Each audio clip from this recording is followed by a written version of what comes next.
Oi, pessoal, tudo bem? Aqui é a professora Mirtz e hoje vamos fazer a correção do capítulo 7, módulo 3, tá? Que fala sobre a região centro-oeste.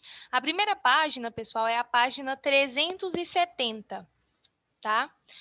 A número 1 tá falando o seguinte. Número 1. A respeito dos tipos de vegetação que compõem as paisagens do Centro-Oeste, siga as orientações e preencha os quadros com as cores indicadas, tá? Então tem que preencher. Pinte de vermelho as características que se relacionam ao Pantanal e de azul as características que se relacionam ao Cerrado, tá? Então, aqui, ó, é natural em grande parte da região centro-oeste e se estende principalmente pelo estado de Goiás. Então, é azul, né? Aqui é o Cerrado, tá?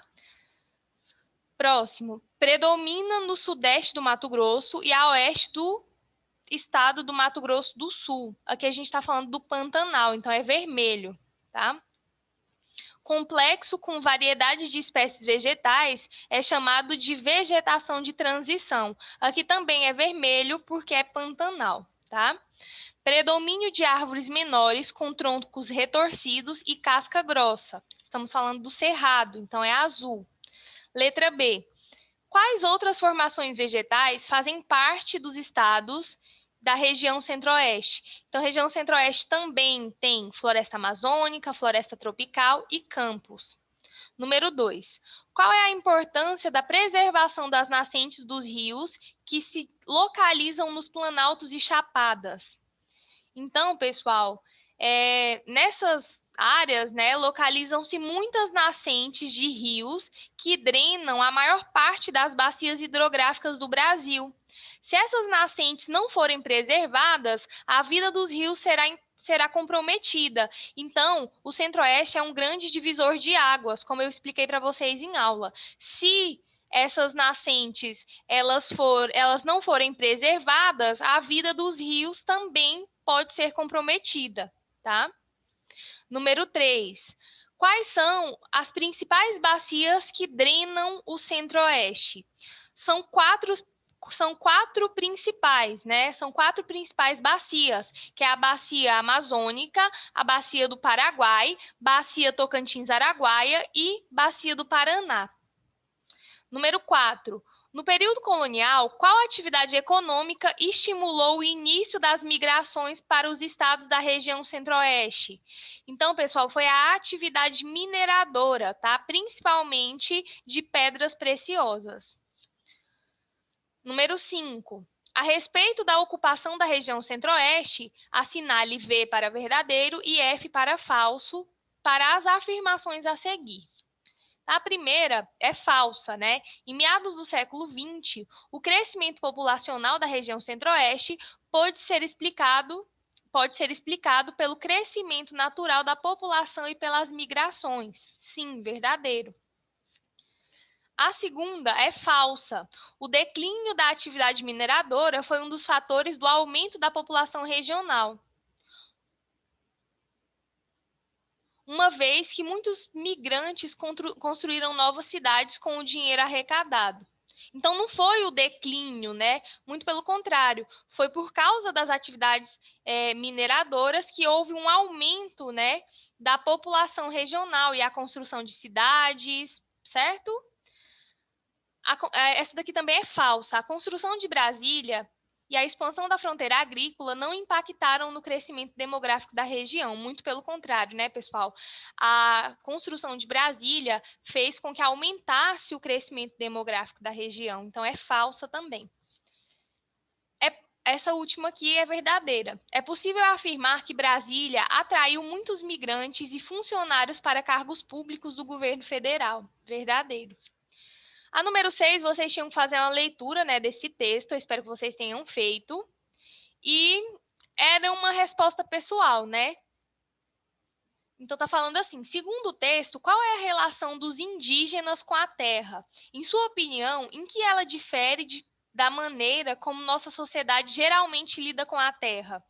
Converse com os colegas e registre sua conclusão a seguir. Então, pessoal, vamos lá. De acordo com o texto, os indígenas, eles não possuem limites e propriedades. Todos podem usufruir da terra. Na nossa sociedade, as terras são comercializadas, ou seja, a terra tem dono e, portanto, elas podem, né? Elas são propriedades privadas, tá? Então, os povos indígenas, eles compartilham a terra. E, na nossa sociedade, as terras, elas são comercializadas e são de propriedade privada. Pessoal, a próxima atividade está na página 375.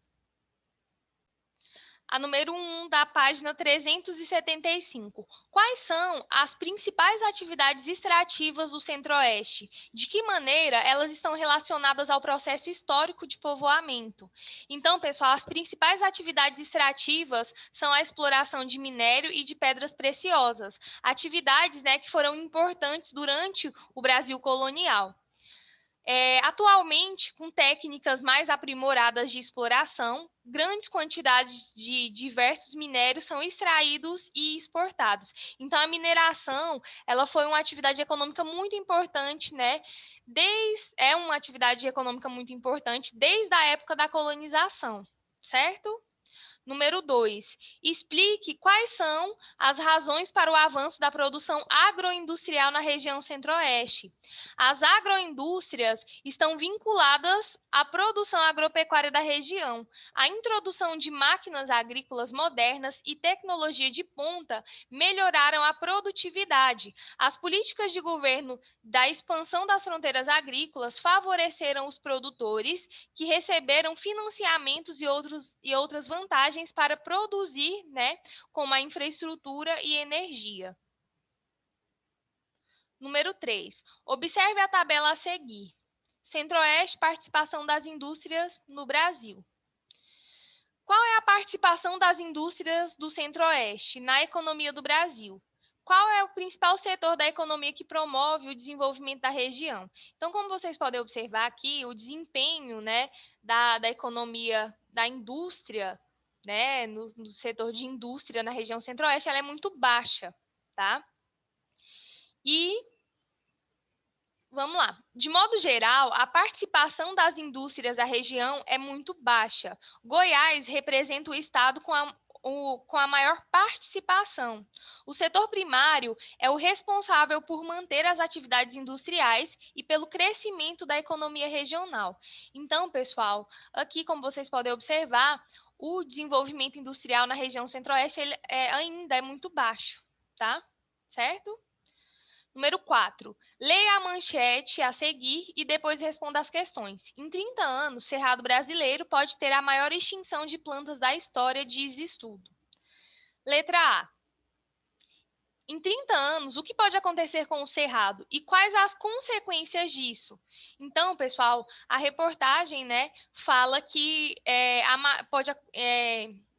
a maior extinção de plantas, né, da história, a expansão das atividades agropecuárias causa grande devastação da vegetação e, consequentemente, dos animais que nela vivem. Então, né, daqui em 30 anos, o cerrado brasileiro ele pode, né, ter uma grande extinção aí de plantas, tá? Certo? Letra B. Você concorda com a projeção sobre a extinção das plantas? Explique sua resposta. Bom, pessoal, aqui era uma resposta pessoal, tá? Número 5. A imagem abaixo mostra uma atividade muito praticada no Pantanal. Observe e depois responda as questões. Então, aqui a gente pode observar que é a atividade de pecuária, né? Pecuária extensiva, tá?